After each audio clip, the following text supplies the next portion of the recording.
gardening and taking care of your children, and like how do you get, like, do you close the door and get to work, or like what are some practical advice for practicing and student and young artists that could, like, you know, they're in their dorm, they're in their house, how do you kind of like turn that switch on? That's a good question.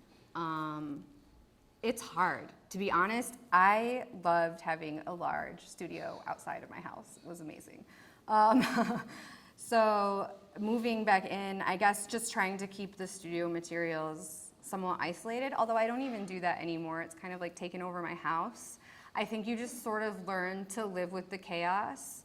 And it depends on the week how cool I am with it. Like sometimes I'm really mad and I'm like, I'm not doing this anymore because I want my house to be clean and not have like sprinkles and stuff everywhere. And then, you know, other times I have an idea and it's like, yeah, I don't know. My kids don't really care anymore. It's just kind of, we just make art everywhere.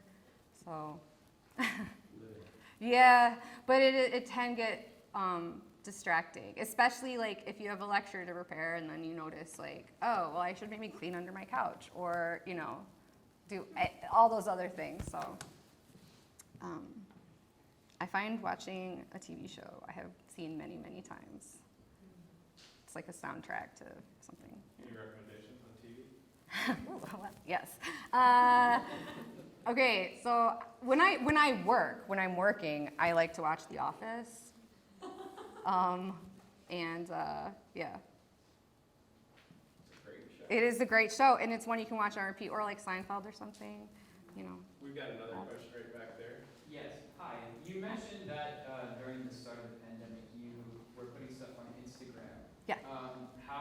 What was the difference between how people perceive your art in person versus online? Right on.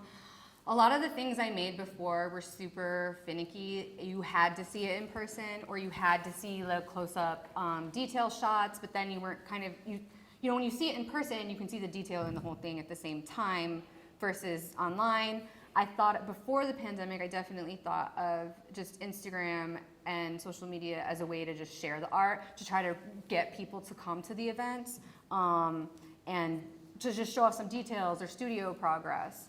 But then during the pandemic, it became the only way to show like what anybody, you know, was working on or doing.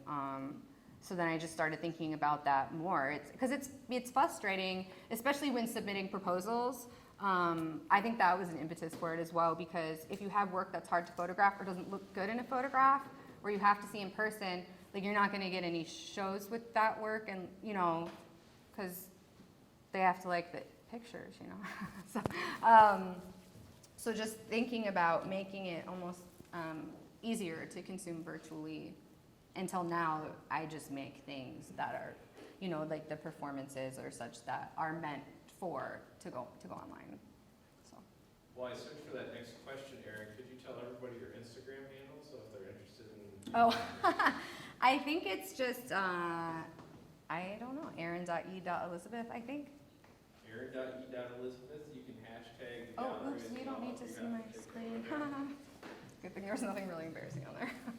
So I have It's like a nightmare. many young makers and many potential future artists out there. Why don't we have time for like one more question? Does anybody feel brave today? You look brave. Are you brave?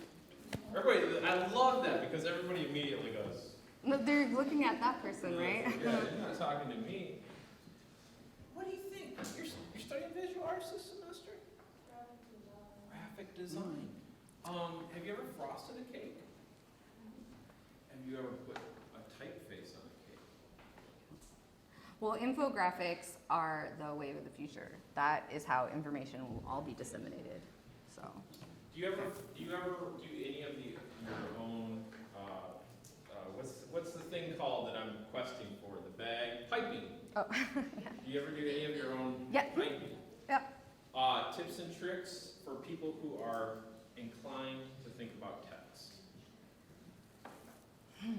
What's the best way to pipe a cake? Oh, carefully.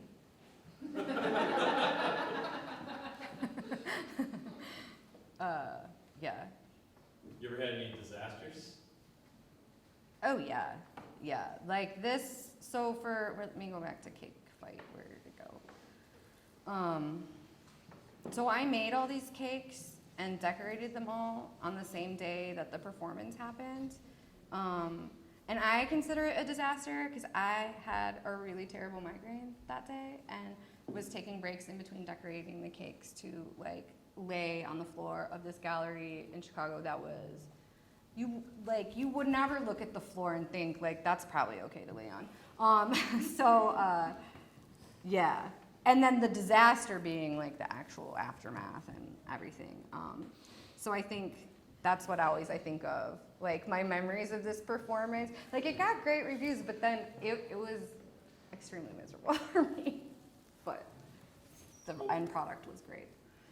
I think we might have a lot of students who haven't encountered a lot of performance art yet. You want to just say a couple words about what's performance art? It's whatever you do and then call art. Exactly. So if you say it's art and it's a performance, then there it is. I don't know that then you can talk about if it's good or not. That's a Chris Burden quote, I think, actually, yeah.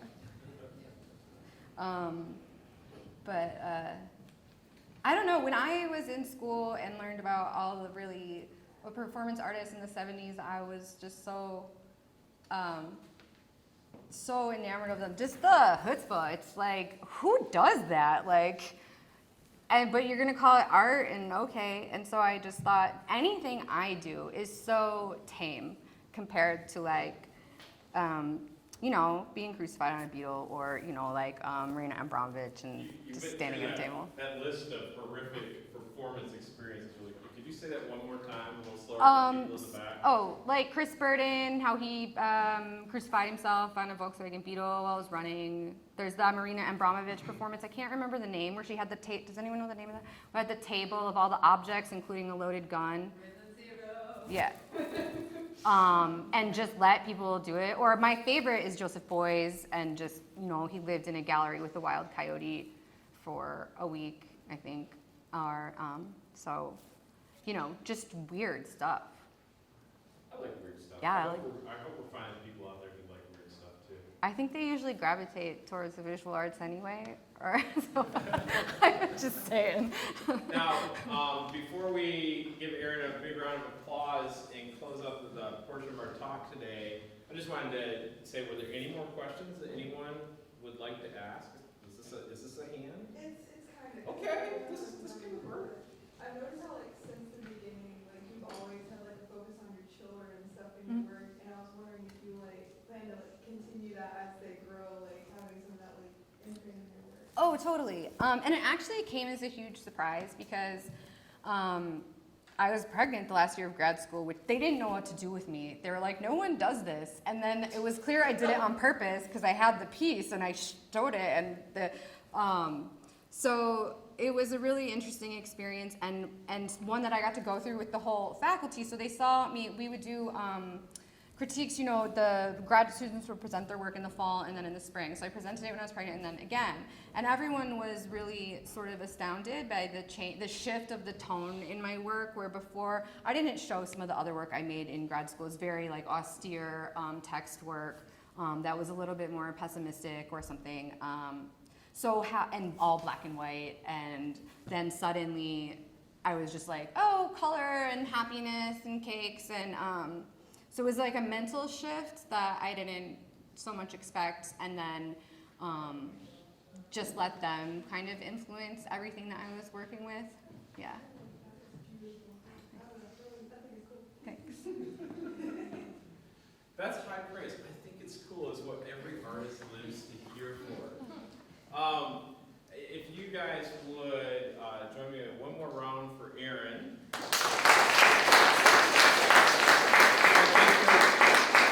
want to thank her very much for coming all the way from Chicago today to be with us and share a little bit of her work with us and help you think about ideas.